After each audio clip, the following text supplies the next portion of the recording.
नमस्कार, मी सारिका साळुंखे. S9च्या बातमीपत्रात आपलं स्वागत. भांडूपमधील शिवाजी तलाव येथे भक्तिपूर्ण वातावरणामध्ये 7 दिवसाच्या बाप्पांना निरोप देण्यात आला. भांडूप शिवाजी तलाव येथे गणेश विसर्जनाची विशेष अशी तयारी करण्यात आली होती. भाविकांनी 7 दिवस विराजमान झालेल्या बाप्पाला भावपूर्ण अशा वातावरणामध्ये येथे निरोप दिला. गणेश घाटावर बाप्पाची आरती करीत त्याला निरोप देण्यात आला. तर आकर्षक अशी विद्युत रोषणाई, त्याचबरोबर गणेश भक्तांची गैरसोय होऊ नये याकरिता निर्माल्य कलश, सुरक्षा रक्षक यांचीही येथे नेमणूक करण्यात आली होती. एकूण 450 गणेश मूर्तींचं विसर्जन या ठिकाणी करण्यात आले असल्याची माहिती आमदार अशोक पाटील यांनी दिली. या शिवाजी तलावामध्ये गेले 17-18 वर्ष आपण गणपती विसर्जन करतोय. म्हणजे कुठल्याही प्रकारचं विघ्न न येता या तलावामध्ये जवळ 4-4.5 हजार गणपती या शिवाजी तलावामध्ये विसर्जित होतात. म्हणजे जवळजवळ 105 गेल्या वर्षी 105 सार्वजनिक गणपतींचं विसर्जन झालं होतं आणि घरगुती गणपती मिळून 4 ते 4.5 हजार गणपतीचं विसर्जन या 10 दिवसामध्ये होतं आणि ते गेले कित्येक वर्ष आपण ती एक सेवा म्हणून करतो आणि कुठल्याही प्रकारचं कार्यकर्त्यांना दुखापत न होता गणरायांच्या आशीर्वादाने हे सगळं अतिशय चांगल्या पद्धतीने चाललेलं आहे आणि अशीच सेवा माझ्या हातून, माझ्या कार्यकर्त्यांच्या हातून घडून राहो अशी मी ईश्वरचरणी प्रार्थना, गणरायाचरणी प्रार्थना करतो. गेले जवळजवळ 15-16 वर्ष ही सेवा करत असताना मी नगरसेवकही नव्हतो, परंतु ही सेवा करता करता मी नगरसेवक झालो आणि गणरायाच्या आशीर्वादाने यावेळेस मात्र भांडूप विधानसभामध्ये उद्धव साहेबांच्या आशीर्वादाने मला उमेदवारी मिळाली आणि मी या भांडूपकरांच्या आशीर्वादाने एक आमदार म्हणून काम करण्याची मला संधी मिळाली आणि हे काम करत असताना अनेक संकट जरी आली तरी गणराया माझ्या पाठीशी असल्याकारणाने या संकटावर मात करून आपण या भांडूपकरांसाठी जे जे शक्य होईल ते काम करण्याचे मी प्रयत्न करतो. Yogesh Mawde, S9 news, Mumbai. मुलुंड मोहन कुमार दोंडे यांनी यंदा शारदा गणेश या विषयावर आधारित साबुदाण्यापासून आकर्षक अशी रांगोळी साकारली आहे. मुलुंडचे प्रख्यात रांगोळीकार मोहन कुमार दोडे हे गेल्या 55 वर्षापासून विविध प्रकारच्या रांगोळी साकारून भाविकांना गणेशोत्सवादरम्यान आगळी वेगळी भेट देतात. विशेष करून ही रांगोळी साबुदाण्यापासून बनवलेली असते. यंदा त्यांच्या साबुदाणा गणेश रांगोळीचे हे 56वे वर्ष आहे. आजपर्यंत त्यांनी Guinness book, Limca book, unique world record, आशिया बुक असे विविध रेकॉर्ड्स केले आहेत. त्याचबरोबर 35 किलो साबुदाणे या रांगोळीमध्ये वापरण्यात आले असून एकूण 175 विविध रंगाचे शेड्सही या रांगोळीमध्ये पाहावयास मिळत आहेत. शारदा गणेश या विषयावर ही रांगोळी साकारण्यात आली असून 24 सप्टेंबर ते 4 सप्टेंबर या कालावधी दरम्यान ही रांगोळी गणेश भक्तांना पाहता येणार आहे, अशी माहिती दोडे यांनी दिली आहे. जय गणेश. मोहन कुमार डोडेचा. मैं 1961 से मैंने गणपति की मूर्ति बनाना शुरू किया है और 55 इयर्स मैंने कंप्लीट किया ये साल. और ये साल मैंने थीम लिया है शारदा गणेश, जो पूना में है. वो मंदिर का मैंने प्रतिकृति बनाई है और साबुदाने की जो साइज है वो 7 फीट बाय 5.5 फीट है और 175 कलर्स बनाया है और उसके अंदर 35 kg साबुदाने का उपयोग किया है. हर साल मैं अलग अलग मंदिर की प्रतिकृति लेता हूँ और मेनली SM पंडित की जो पेंटिंग होती है गणेश के ऊपर वो मैं लेता हूँ हर साल. Yogesh Mawde, S9 news, Mumbai. उतरसर सार्वजनिक गणेशोत्सव मंडळाने यंदा आकाशकंदिलाचा देखावा साकारून वीज बचतीचा संदेश दिला आहे. उतरसर सार्वजनिक गणेशोत्सव मंडळाचे यंदाचे 42वे हे वर्ष आहे. दरवर्षी पर्यावरणाला हानी पोहोचणार नाही या दृष्टीने देखावा उभारून हे मंडळ गणेशोत्सव साजरा करीत आहे. यंदा या मंडळाने विश्वास चॅरिटेबल ट्रस्टच्या 25 गतिमंद मुलांच्या सहकार्याने आकाशकंदिलापासून देखावा साकारला आहे. आकाशकंदिलापासून आकर्षक अशी मंदिराची प्रतिकृती साकारून त्यामध्ये शाडूची श्री गणेश मूर्ती विराजमान झाली आहे. 200 लहान मोठे रंगीबिरंगी आकाशकंदील असून त्यामध्ये 100 LED दिवे लावण्यात आले. एवढेच नव्हे तर अनंत चतुर्दशीनंतर या आकाशकंदिलांची विक्री देखील करण्यात येणार आहे. एकूणच गतिमंद मुले ही वेगळे काहीतरी करून समाजाच्या प्रवाहामध्ये राहू शकतात. त्याचबरोबर वीज बचतीचा संदेशही या सजावटीतून या मंडळाने दिलाय. Sarika Salunkhe, S9 news, Thane.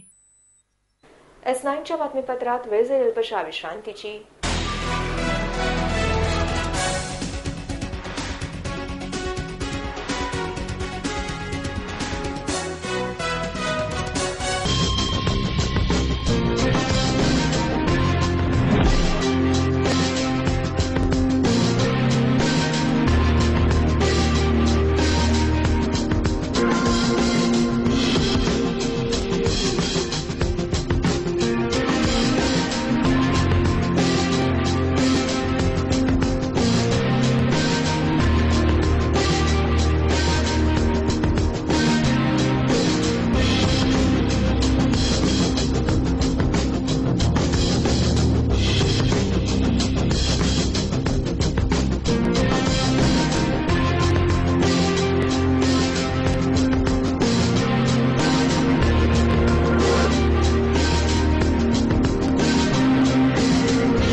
ठाणे महानगरपालिका हद्दीत घर घेताय का? मग ते अनधिकृत तर नाही ना, याची खातर जमा करा. अनधिकृत घर घेणं हा विकणाऱ्यासोबत विकत घेणारा देखील तितकाच दोषी असतो. तेव्हा घराची डोळस खरेदी करा. आपली कुठे फसवणूक तर होत नाही ना, यासाठी ठाणे महानगरपालिका मुख्यालयातील 4थ्या मजल्यावरील बांधकाम विभागात घराचा सर्वे नंबर, टिक्का नंबर याची खातर जमा करा. घराचं स्वप्न अवश्य करूया साकार, पण अनधिकृत घराचा नका करू कधीही विचार. अधिकृत घर म्हणजे उद्याची देखील निश्चिंती. अनधिकृत घराचे दार म्हणजे डोक्यावर कधीही तोडण्याची टांगती तलवार. जगणं तुमचं होऊ दे सुरेल गाणं, स्वच्छ सुंदर आणि अधिकृत घरांचं हसरं ठाणं.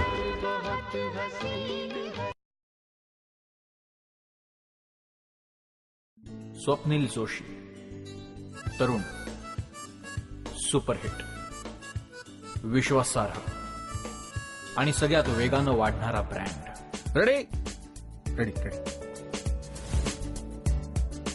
TJSP, तरुण, फायनान्शियली स्ट्रॉंग, तुमचा विश्वास जपणारी आणि सगळ्यात वेगानं वाढणारी सहकारी बँक. ब्रँड म्हणजे स्वप्नील जोशी आणि बँक म्हणजे TJSP.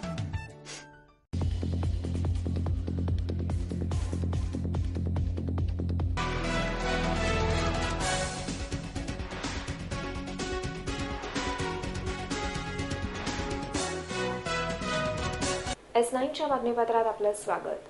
ठाणे शहराची स्मार्ट सिटी म्हणून निवड झाल्यानंतर TJSP बँकेच्या सहकार्याने पालिकेला एकूण 100 कचऱ्याचे डबे भेट देण्यात आले आहेत. ठाणे शहराची नुकतीच शासनाच्या वतीने स्मार्ट सिटी म्हणून निवड झाली आहे. या अंतर्गत राबवण्यात येणाऱ्या उपक्रमांना जोड म्हणून ठाणे जनता सहकारी बँकेच्या वतीने पालिकेला एकूण 100 कचऱ्याचे डबे भेट देण्यात आले. यावेळी आयुक्त संजीव जयस्वाल, महापौर संजय मोरे, स्थायी समिती सभापती नरेश मस्के, नगरसेवक मनोज शिंदे, ठाणे जनता सहकारी बँकेचे वैशम पायन, अजित रानडे इत्यादी मान्यवर उपस्थित होते. यावेळी आयुक्तांनी या संदर्भातील माहिती देत हैदराबादील संस्थेच्या सहकार्याने शौचालयाचा देखील नवीन उपक्रम येथे राबवण्यात येणार असल्याची माहिती दिली आहे. Sarika Salunkhe, S9 news, Thane. भारतीय युवा विद्यार्थी आणि बेरोजगार मोर्चाच्या वतीने विविध प्रलंबित मागण्यांकरिता आज धरणे आंदोलन ठाण्यातील शासकीय विश्रामगृहाजवळ करण्यात आलं. भारतीय विद्यार्थी, युवा आणि बेरोजगार मोर्चा या संघटनेच्या वतीने विविध शासन दरबारी असलेल्या प्रलंबित मागण्यांकरिता आज राज्यव्यापी धरणे आंदोलनं करण्यात आली. ठाण्यातील शासकीय विश्रामगृहाजवळही आज निदर्शने केली गेली. यावेळी शिक्षणाचे खासगीकरण हा यातील मुख्य मुद्दा असून बाबासाहेब पुरंदरे यांच्या लेखन साहित्यावर बंदी आणावी अशी ही मागणी या आंदोलनादरम्यान करण्यात आली.